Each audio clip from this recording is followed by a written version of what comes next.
સ્વાધ્યાય 2.1 question number 1 છે। નીચે આપેલી અભિવ્યક્તિઓ પૈકી કઈ બહુપદી એક ચલવાળી છે અને કઈ બહુપદી એક ચલવાળી નથી? તમારા જવાબ માટે કારણ આપો। તો અહીંયા પહેલું ક્વેશ્ચન લખ્યું છે 4x² - 3x + 7 લખ્યું છે। તો આપણે અહીંયા જોઈએ એમાં કેટલી ઘાત છે? એક ચલવાળી છે, અહીંયા x છે પણ અહીંયા પણ x છે, તો એટલા માટે એક જ ચલ છે ABCDમાં એ x આપેલું છે। અને જો બાય પણ આપેલું હોય તો એક ચલવાળી નથી, બે ચલવાળી થઈ જાય છે। તો અહીંયા લખીએ આપણે એક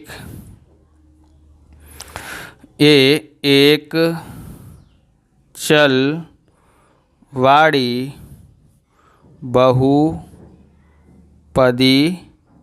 છે કારણ કે તેના દરેક પદમાં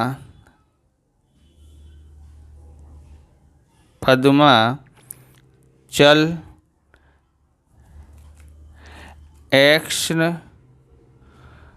નો ઘાતાંક પૂર્ણ સંખ્યા અનુક્રમે 2 ઘાત છે અહીંયા, પછી એની ઘાત છે 1 અને પછી એના ઉપર x નથી એટલે 0 ઘાત છે। ઓકે, આવી રીતે। ઓકે, હવે બીજું ક્વેશ્ચન જોઈએ। તો બીજામાં આપેલું છે બાયની 2 ઘાત પ્લસ વર્ગમૂળમાં 2। અહીંયા બાય આપેલું છે એટલે ABCDમાં એક જ ચલ આપેલું છે એટલા માટે આ એક ચલવાળી બહુપદીઓ છે। તો આપણે જોઈએ અહીંયા લખીએ એક ચલવાળી બહુપદી છે। ઓકે, કારણ કે તેના દરેક પદમાં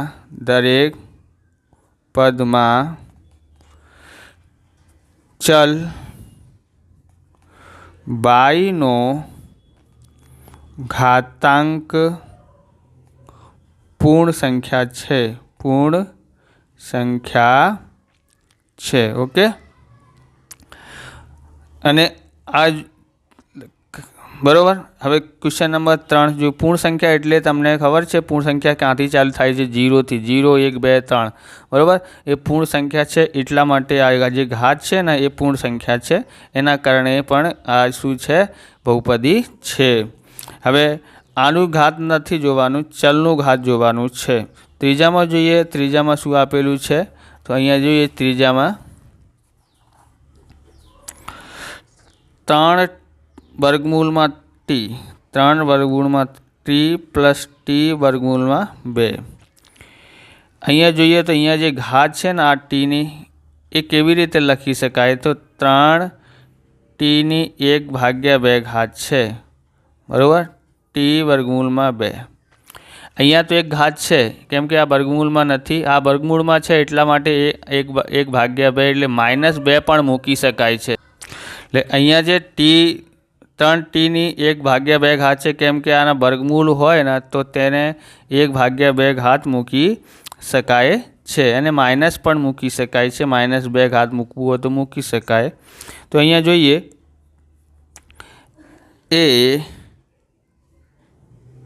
એક ચલવાળી બહુપદી નથી કારણ કે એની ઘાત કેટલી છે? 1/2 છે એટલા માટે। કારણ કે તેના પ્રથમ પદમાં ચલ નો ઘાતાંક 1/2 છે। ઓકે, જે પૂર્ણ સંખ્યા નથી। ઓકે, પૂર્ણ સંખ્યા નથી કે અપૂર્ણાંકમાં આપેલી છે એટલા માટે। હવે ચોથું જોઈએ, ચોથામાં શું બોલે છે કે બાઈ પ્લસ 2/y। તો અહીંયા બાઈની એક ઘાત છે, પણ અહીંયા 2 અહીંયા ભાગાકારમાં લખ્યું હોય ત્યારે આપણે -1 ઘાત મૂકી શકાય છે। તો આવી પણ ઘાત હોય તો પણ એ શું છે, આવી રીતે ઘાત હોય તો એ એક ચલવાળી બહુપદી નથી, અને જો માઇનસમાં ઘાત આપેલી હોય તો પણ નથી, બરાબર। તો આપણે અહીંયા લખીએ, તો અહીંયા છે એ એક ચલવાળી બહુપદી નથી, કારણ કે તેના દ્વિતીય પદમાં ચલ y નો ઘાતાંક -1 છે, જે પૂર્ણ સંખ્યા નથી।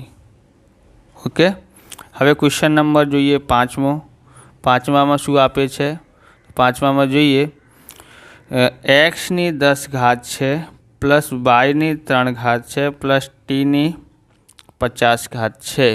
ઓકે, તો અહીં શું થાય છે, તો અહીંયા જોઈએ કે અહીંયા કેટલા ચલ છે, અહીંયા 2 ચલ છે, એ બહુપદી છે, બરાબર। પણ અહીંયા 1 2 3 ચલ આપેલા છે, બધાની ઘાત જે છે એ પૂર્ણ ઘાત છે, માઇનસમાં નથી અને ભાગાકારમાં નથી, એટલા માટે। પણ એ એક ચલવાળી બહુપદી નથી, 3 ચલવાળી બહુપદી છે। તો આપણે લખીએ એ બહુપદી છે, કારણ કે તેના દરેક પદમાં ચલ x y અને t ના ઘાતાંક પૂર્ણ સંખ્યા છે, પરંતુ એ એક ચલવાળી બહુપદી ન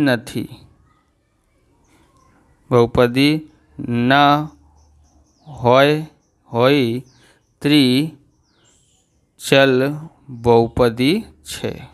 એક ચલ નથી, એમાં કેટલા ચલ છે, 3 ચલ છે। તમને આવા પ્રકારના વિડીયો જોઈએ તો ડિસ્ક્રિપ્શનમાં લિંક આપેલી છે, ત્યાંથી તમે જોઈ શકો છો। અને ચેનલ પર નવા છો તો ચેનલને સબસ્ક્રાઈબ કરી લેવાનું, કેમ કે આવા રીતના વિડીયો તમને મળતા રહેશે। હવે ક્વેશ્ચન નંબર 2 જોઈએ। ક્વેશ્ચન નંબર 2 છે નીચેનામાં x ની 2 ઘાતનો સહગુણક લખો। તો પહેલું ક્વેશ્ચન અહીંયા આપેલું છે 2 પ્લસ x ની 2 ઘાત પ્લસ x। તો સહગુણક પૂછ્યું છે x ની 2 ઘાતનું, તો અહીંયા x ની 2 ઘાત આપેલી છે, તો x ની 2 ઘાત આપેલી છે, અહીંયા એના સામે કશું નથી લખ્યું એટલે 1 સમજી લેવાનું। આપણે અહીંયા જોઈએ તો અહીંયા લખીએ એનો જવાબ, x ની 2 ઘાતનો સહગુણક કેટલું છે, 1 છે। હવે ક્વેશ્ચન નંબર 2 જોઈએ। 2માં શું લખ્યું છે, 2 - x ની 2 ઘાત પ્લસ x ની 3 ઘાત આપેલું છે। અહીંયા x ની 2 ઘાત ક્યાં છે, અહીંયા 1 આ છે, એના સામે કઈ સંખ્યા નથી, બરાબર। તો અહીંયા 1 સમજી લેવાના, પણ -1 લખવાના, કેમ કે અહીંયા માઇનસનું નિશાન છે ને, એટલા માટે। હવે જોઈએ x ની 2 ઘાતનો સહગુણક -1 છે। હવે જોઈએ ત્રીજો ક્વેશ્ચન જોઈએ। ત્રીજામાં આપેલું છે π/2 x ની 2 ઘાત પ્લસ x આપેલું છે। તો આમાં જોઈએ તો આમાં શું છે, તો x ની આગળ શું લખ્યું છે, π/2। તો આપણે અહીંયા લખીએ x ની 2 ઘાતનો સહગુણક કેટલું છે? એક્સની બે ઘાતનો સહગુણક π/2 છે. ઓકે, ચોથું ક્વેશ્ચન જોઈએ. ચોથે ક્વેશ્ચનમાં શું? ચોથામાં જોઈએ, ચોથામાં લખ્યું છે વર્ગમૂળમાં 2x - 1. અહીંયા એક્સની બે ઘાત આપેલી નથી. એક્સની બે ઘાત નથી આપેલી તો એનું સહગુણક 0 સમજી લેવાનું, બરાબર. તો અહીંયા જોઈએ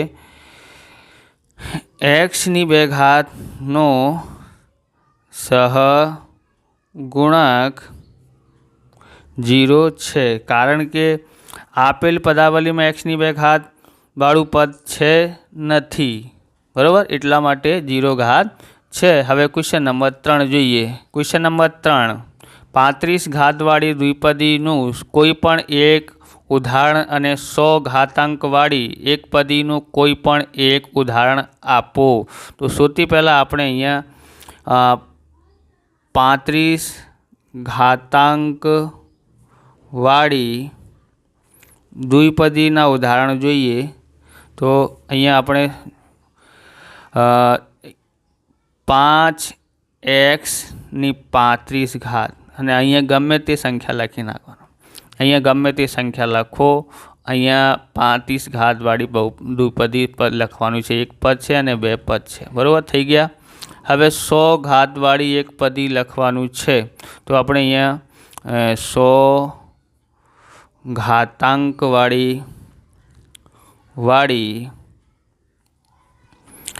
એક પદી એનું ઉદાહરણ જોઈએ. તો અહીંયા છે આપણી પાસે 3x⁴ એક ઉદાહરણ છે. તમે ગમે તે સંખ્યા લખીને અહીંયા લખી શકો છો. આપણે આગળ જોઈએ ક્વેશ્ચન નંબર 4માં. ક્વેશ્ચન નંબર 4 છે નીચે આપેલી બહુપદીની ઘાત જણાવો. તો અહીંયા આપણે પહેલું ક્વેશ્ચન લખીએ. અહીંયા 5x⁵ plus 4x⁵ plus 7x લખ્યું છે. એમાં વધારે ઘાત કેટલી છે? વધારેમાં, બરાબર. તો અહીંયા બધું છે 3 ઘાત, બરાબર.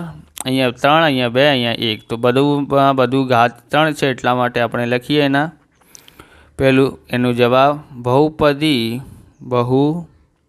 5x⁵ plus 4x⁵ plus 7x નો ઘાત 3 છે.